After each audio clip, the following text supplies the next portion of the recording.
Hello guys, panibagong araw, panibagong upload naman sa ating YouTube channel guys.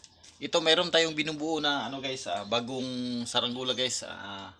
Dahil ang pabalat nito ay puti. Hindi talaga klaro sa itaas guys. Kapag paliparin natin, pininturuhan ko lang guys para kitang-kita sa itaas no. Yan, kahapon natin to nabuo. Titisplay natin to ngayon guys. Kung lilipad ba ating ginagawa na saranggula. Bali Vietnam kite.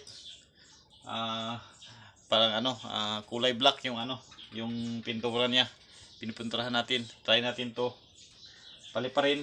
Kahapon natin to ginawa. Pinabalatan natin. I-display natin to kung lilipad ba siya guys. So natin guys, ilagyan natin to ng ilagyan natin to ng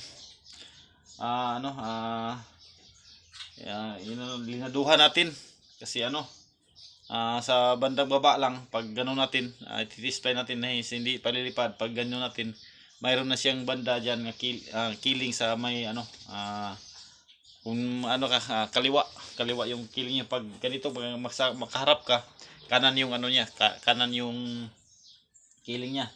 Medyo may butas guys kasi yung katol nahulog talaga dito sa loob ng katol. Yung bagong gawa natin to guys, yung tansi nandiyan na. Ready na talaga yung tansi natin no.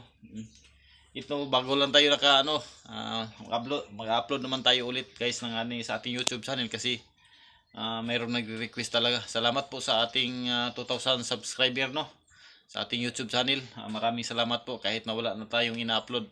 Bihira lang tayo nag-upload. Pero titiwala pa rin kayo sa aking mga ginagawa na video tungkol sa pagsasaranggula at sa mga buga natin ginagawa. Ngayon lang tayo nakabalik nag-upload mga kapalipad no. Shout out natin na yung mga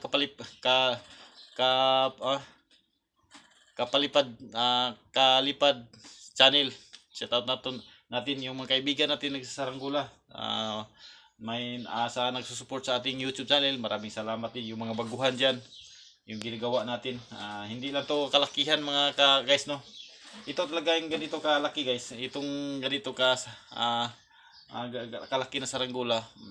Mahirap talaga to buuhin no. Yung maliit. Madali yung gawin yung mga kasaranggula no. Kapalipad no. Yung malaki madali lang na gawin dahil tansa-tansa natin pag gumawa ng malaki ito. Itong ganito kalaki mga kalipad, medyo mahirapan tayo kay medyo maliit.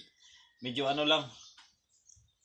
Bali apat na dangkal to mga yung dinangkal natin, apat na dangkal lang yung yung saranggula natin. Gusto ko yung gumawa yung mga malaki para tsansa natin na lumipad ganito. Hirap talaga to kasi kailangan manipis talaga yung pagkakayas mo sa mandang pakpak no. Kapag sobrang tigas yung pakpak nito ay hindi talaga tayo makapalipad ng kapag ganitong saranggula no, kakalit.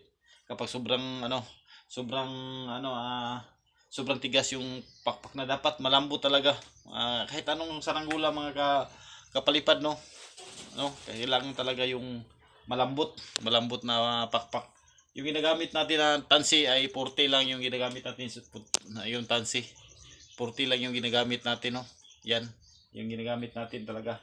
Mga dati ko na yan na mga tansi na ginagamit ko nung sagsaga ng ating ginagawang saranggula noon pa. Ngayon lang tayo nakabalik. Shout out natin. Salamat po sa mga kaibigan natin na nag-support pa rin. Huwag kayong mag-alala. Dito na babalik na yung i-display natin to kung lilipad ba ngayong araw no. I-display natin to. Medyo meron namang hangin pero hindi kalakasan. Baka mamaya natin to paliparin natin to para makita nyo kung lilipad ba yung binubuo natin no. Hindi lang to naubusan na tayo ng mga kapalipad no. Mga ka-idol, nalubusan na talaga tayo ng silupin. Ang ginagamit natin ng silupin ay silupin ng feeds. Yung gamit natin, naubusan po na. Meron pa tayong mga suglo. Yung silupin na lang, order pa tayo ng silupin talaga. Naubusan tayo ng silupin. Sana ay maka-order ulit tayo and pag makaano tayo, makabuo tayo ng ulit ng saranggula na mga malaki. Okay, update ko kayo kapag lilipad to. Kitingi po.